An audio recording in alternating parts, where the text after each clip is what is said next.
Innis is here. Daniel Innis.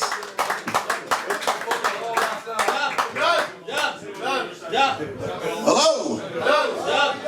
Are we all having a great time? That's about to fucking change. Okay. Daniel. That's me. Okay.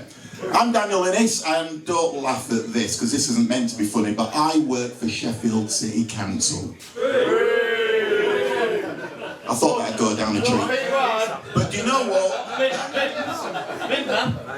I'm not here to talk about your bins or your trees or anything like that, because I'm going to end up getting sacked in the morning anyway. But I am here to say that all you great citizens of Sheffield are going to get a 35% discount on your council tax. Only fucking joking, it's not my department, another shitty council saying. Don't worry about that, it's okay. But no, I do work for Sheffield City Council, I work for employment and skills. So we're getting the youngsters back into work through apprenticeships. But sometimes I can't believe some of the dumbass excuses that I get from the youngsters who can't be bothered to get out of their pit or can't even be bothered to turn up to work on time. And I'm going to give you 3 examples of this, and these are true examples from this week as well. Employee claimed that they were delayed before producing a handwritten note signed by the driver to say why they were late. Obviously, they're taking everyone for a ride.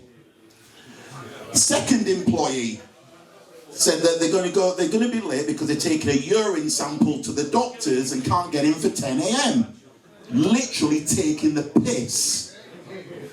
Last employee, and this happened this morning. I've blocked the toilet and I'm having to wait for the plumber to come out as the water is rising dramatically. What a shit excuse. Absolutely shit. But in my role at Sheffield City Council, have I said I work for Sheffield City Council? In my role for Sheffield City Council, I meet a lot of people when I go to jobs fairs and everything. But every fucker seems to think that I know everybody at the council. So I went to a jobs fair last week, and this guy came up to me and saw my little lanyard and said, Daniel Innis, Sheffield City Council, and said, do you know Alan? I said, no, you're gonna have to help me out here, mate. You know Alan, he works for the council tax department. No, you're still gonna have to help me out here. He wears a red tie, goatee beard. Still don't know, 14,500 people that work for the council, how the fuck am I supposed to know Alan? Well, I tell you what, you might not know Alan, but I think you do, but tell him, from me, he's a wanker. That Alan that works for that department, he's a wanker. He is a wanker because he didn't sort my mate's council tax out either. But I tell you what, there are a few wankers that work for Sheffield City Council, and I'm sure we all know them, don't we? Okay, well listen, I work... Sorry. Yeah? I thought this was a Q&A then, sorry. I live in a small mining village in Barnsley called Dronfield. Don't hold that against me. But I remember, I've been there for 10 years, and I remember the first weekend that I was there like it was yesterday. It was weird, it really was. And I thought to myself, do you know what, I'm going to go to the pub and I'm going to sort of introduce myself to the locals. I am literally the only black man in the village. So I thought to myself, do you know what, I need to go and make a statement here. I need to make a mark. I need to go in, go to the pub, land it, but I'm going to do this in a style of someone who's fearless, courageous, someone who probably doesn't give a shit when they go places. So somebody gave me the idea of going in dressed like Chris fucking Eubank. So I went in, joggers, this is a true story, joggers, nice coat, nice shirt, nice tie, and boots, looking like a right twat, to be fair. And I decided to go into the local pub, which is called the Cross Keys. I went in there, the music stopped as soon as I opened the door. Could be coincidental, but it was like an American Werewolf in London moment. The music stopped, everybody looked at me, and they must have thought I was one of the 32 Chilean miners or something like that with a black face. But I ended up going to the bar, and I said to the barman, I said, hello, how are you? He then said, "How you doing, cock?" Now I'm from Huddersfield originally, and where I come from, that fighting talk to call somebody that, I didn't actually know what it meant. But he said, "How you doing, cock? What can I get you?" I looked around and I said, "I'll have a pint of Guinness, my friend." He said, "You go and sit down, make yourself comfortable, and I'll bring it over to you. And welcome to Dronfield, welcome to the village." So I thought, okay, that's cool. I'll go and do that. That's nice. I'm walking over, jodhpurs, killing my nuts as I'm walking as well. This lady comes over and dances over to me, just like, as Peter Kay would say, the stupid uncle at the wedding. She comes over and dances and says to me, "Is it true what they say about black men?" Quick as a flash to diffuse the situation, I said, "Yes, I also had a stupid microphone afro like Michael Jackson." I don't think that was the answer she was looking for. She was looking for something else. At that point, the landlord comes over and he says to me, "Here's your drink. I'm going to put a nice song to welcome you to the village." Again, everything goes quiet, so I didn't know whether I was at some kind of BNP meeting or a KKK clan meeting or what, being the only black man in that village and in the pub. He then goes over to the jukebox. And to this day, I still can't believe what he put on, but he put this tune on, came over and he said, "Wait 1 minute, my friend. I've got just a tune to welcome you to the village." Lo and behold, he decides in his wisdom that it would be a good idea to put Ebony and Ivory on. He then put that on, and lo and behold, he then sings the Stevie Wonder bit. And I'm thinking, you've never fucking heard this tune before. I'm not white. He decides that that's the best way to introduce me to the village. At this point, we're both singing along to Ebony and Ivory, drinking Guinness. You can't get much black and white than that, can you? Exactly. But do you know what? The jodhpurs I thought would come in handy because one of my neighbours has got a horse in the village. And I've got a lovely chocolate Labrador called Bailey. He's 10 years old, and I thought, you know what? I'll wear my jodhpurs, I'll make it as though I look the part, and I'll go and see this beautiful horse called Rafferty. Rafferty is as placid as you get. He really, really is. An absolutely lovely horse, a real diamond. I walked up with Bailey towards Rafferty, and I stroked Rafferty, and Bailey's having his usual 8 pints of Stella Artois piss that lasts for ages. And all of a sudden, Rafferty decides to drop the biggest cock you'll ever see. I'm thinking, wow, okay. I'm there pulling Bailey away to say, look, we're walking away. But I made that one fatal mistake, ladies and gentlemen. That one fatal mistake. As I was walking away, I decided to turn around. Rafferty's there walking away from Bailey and myself as well. All I saw then, as I was walking away and turning around, was this.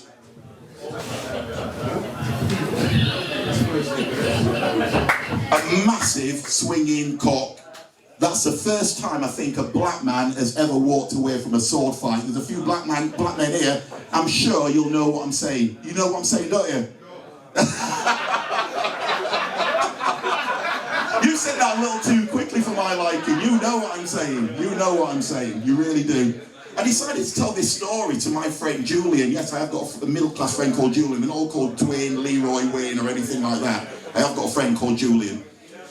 And I decided to tell him that, and he says to me in his wisdom, typical black man, can't take a joke from a horse. Right, okay, that's not happened before. So I said, you know what, Julian, one day I will get you back, and this is the time to get Julian back. Julian told me a story that should have either gone to the grave with him, or he should have never, ever told anybody whilst he was alive anyway. But he decided to tell everybody, in a crowded pub, a load of lads, about his little trip to Benidorm. He went to Benidorm, had 2 brilliant weeks, and on the penultimate night of Benidorm, he pulled a lass. He pulled a really nice lass. Now, if you've all been to Benidorm, or anyone that has been to Benidorm, you know that women are aplenty, men are aplenty, and beer is aplenty out there. So on the penultimate night, he pulls this lass, takes her back to the chalet. He says, I gave her the best lyrics ever, great night, we're starting to get comfortable. But I've come back from Benidorm, and I've been to the doctors and I've picked up a virus. I said, right, okay, what have you been doing? Is it a sexual disease? He said, I can't understand, Daniel. I didn't have sex with her. Right, so you've picked up a virus, you haven't had sex with this girl, what's happened? Well, I'm trying to recall the story, and he said, there's only one thing that I did that I could have picked something up from. What was that, my friend? I licked her backside. I licked her arse. So I said, why have you done that? He said, I've just wanted to do that. She was a lovely lass. She was a nice lass, and I've never, ever picked up any virus before, because I've done it thousands of times to girls in Yorkshire anyway. So I've said, okay, so what are you going to do about this now? He said, well, I'll tell you what, I'm on these painkillers, sorry, I'm on these tablets, I'm just going to carry on regardless, and I'm going to try and find out this lass and tell her that I've picked the virus up. At this point, we've got a mate called Lee who is pretty slow. We're on Channel 4, he's Sky Encrypted, he's that slow. He then says, in his wisdom, and turns round, hang on a second, Julian, I know what the problem is when you've come to licking that girl's backside. Well, what is it? Never go international. Always do that to Yorkshire girls. Is that true, ladies? Is that not true? All right, other girls, you can do that to anyone from around the country. Are you sure? Okay, with the old not my department thing from before, a funny story happened to me last Friday with my mate Steve. Now Steve is one of the coolest guys you'll ever get to meet that works at the council. He does walk with a pebble in his shoe, so he's got that badass walk. And he always likes to think that he is ahead of the game with everything.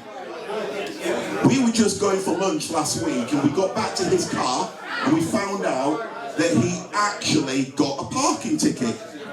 Now for all of you guys who know the council, the parking department is in Morpeth, the same building. So we like to think that sometimes we know these parking wardens and we can ask a favour or two.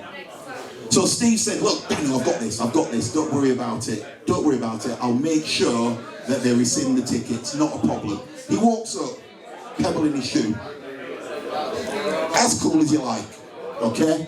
And he goes to the warden, brother, that's my car. Okay, well it shouldn't be parked here. Yeah, but you know me, don't you? You know me, brother.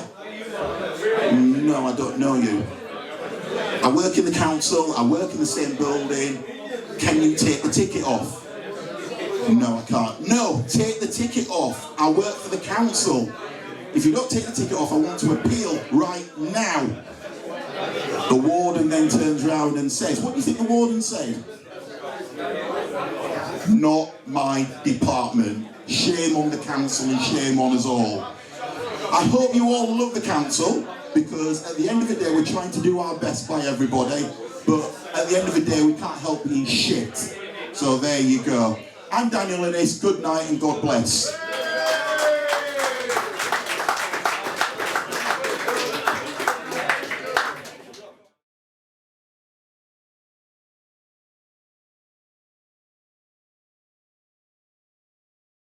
Give a warm welcome for Glazz Campbell! Glazz Campbell's here! Yeah, you alright? I'm going to change that. Oh man. Oh boy. You're giving them a hard time tonight, man. Isn't it? Now I'm from, y'all from Sheffield? Where? You're in Dronfield. Oh, yeah, but they can still drive up here. Y'all from Dronfield? Yeah. Okay. Chesterfield, that's not too far. Now I've come from London myself. Anyway, you've been a lovely audience. And no, I'm originally from Sheffield. I left Sheffield about 30 years ago. Yeah, I left when I was 1. Yeah. And now, but have you ever been to London though? Who's been to London? It's different, isn't it?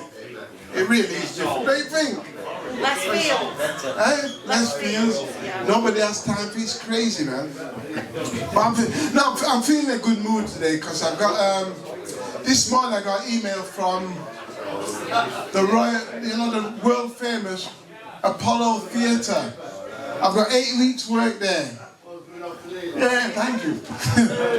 Yeah, it's not a bad cleaning job, but yeah, man. Oh, they're warming up, Now, so when I went to London, I'll never forget, I got on the train in Sheffield, the train was packed, nowhere to sit down, you know. Except for this woman, she had a little dog on the seat. I said, excuse me, could you just move? She said, piss off. I thought, come on, just move it down. She said, piss off. I thought, all right, I don't want no trouble. Only black guy on the train. You know, no backup, anything kicks off. Anyway, the train got to the next stop and this man across from this woman and dog got up. So I sat down now, took out my sandwiches. You know that what your mum makes for you? Big chicken bone hanging out the bread, everything dripping in my lap. Just about to bite this sandwich, and this woman's dog jumped across, grabbed my finger, blood everywhere. I said, control the dog, really, huh? She says, oh, he's only playing. I said, oh, he is he? I said, what's up with him? She says, he loves the smell from your chicken sandwich. I said, oh, that's what it is. I said, you mind if I throw him a bit? She said, oh, go on, they'd love that. So I got his leg, I said, piss off, dirty dog. All right, just arrived. Front seat. But I got, like I said, I got to London. London's different, man. Nowhere to see. I mean, like, I had nowhere to stay. And that's this guy. I said, you know, anybody's got any property in London? I've got nowhere to stay, man. He says, yeah, my uncle is a Jamaican guy. He's got plenty of property, man, really cheap. So anyway, I found this place eventually, and it was pissing it down. I was freezing. So I'm knocking on the door there. No answer. Anyway, next thing, a window opened upstairs. And this guy there says, hey, where you want? I said, I'm sorry, but if it's not too much trouble, I'd like to stay here. He said, well, stay there and stop kicking the door. Idiot. I thought, shit, it's going to be rough here, man. But I got in, I'm looking around. I said, how much you want for this place? He said, oh, let me see. Give me £500 a week. I said, £500 a week for this? So they're bedsit and there's mushrooms going around the sink. He said, oh yes, I know, but you can eat as much as you want, you know. I won't charge you for that. But we're looking around, I said, look, we came to some arrangement. I said, you take credit cards. Say if you leave them lying around, yes. I thought, this is different down here, man. But I thought, we came to some arrangement. And I was upstairs, I went upstairs, thought, let me go and relax. I was listening to the Beatles. You know, you could hear them run up and down the floorboards, up the wall. Oh man, this is rough. But I said, nah man, I've heard about all these London clubs, I've got to get out. I've heard they're really good. So I thought, I got dressed up now. New gear, new underwear. Well, new to me, you know what I mean? And I had this suit on. I don't know if you heard of this design. The suit was designed by Walkers. It was crisp. You'll be telling that on the way home. I know you will. But I thought it was funny. Anyway, I went in this club now. I'm going upstairs. A big bouncer. He singled me out. He said, all right. I said, what's up, man? He said, you got any weapons on you? I said, no, man, nah, because I haven't. He said, well, take this knife, because it's rough in there, pal. Man. But I was only in there 10 minutes looking around. I noticed this girl, I said, she used to live in the same housing estate as me when we was kids, and she had a really bad accident. She got a face caught in the lift doors. She was like, ah. I said, Sharon, it is you, innit? She said, yeah. I said, I thought it was you. You know, I could hear you slurping your drinks. I said, how have you done since the accident? Just when I won £3 million lottery, and last week I got £300,000 payout. I said, yeah. So why the long face? And come on, it was funnier than that, man. It was funnier than that. Yeah, but like I said, London is different. When I first went down there, I got a place over Waterloo Bridge. Well, I'll tell the truth, it was under the bridge. I was skint, man. I'll never forget, it was bonfire night. And this old tramp guy was sleeping. And he had this big blanket over him. So I went up to him, nicked the blanket. I thought, I've got to get some sleep here. But these kids came down, went up with these big rockets. This bonfire night, went up to his tramp and tied them round him. I thought, oh, God, man. How are they going to let him off? Boom, boom. Yeah. Ah, dear. I'll tell you, it was terrible. These kids lit these rockets around his tram. I mean, that was disgusting, man. The tram was over the moon. I said, I can't live like this. If my mum could see me, she'd be so ashamed of me, you know. I mean, she thought I was in prison. So what I did, I got a big van, MOT, taxed it, and it was really nice, and I started doing my own business. You know, like removals and house clearances. Well, police call it burglary, but gotta try a thing in it. Took me back to, I got arrested, took me back to the station. He said, you better strip off. I said, oh, come on, man. He said, strip, we're going to search you, you'll be all year. I thought, shit, man. And then I stripped off, took clothes off, you know, I had them little boxer shorts on. You know what mum gets for Christmas? Father Christmas is on you, man. I said, look, man, where shall I put my clothes? He said, well, fold them up neatly and put them over there on top of mine. I said, hey, old brother, man. He says, you better take them boxer shorts off as well and answer these questions. I said, hey, listen, I know my rights.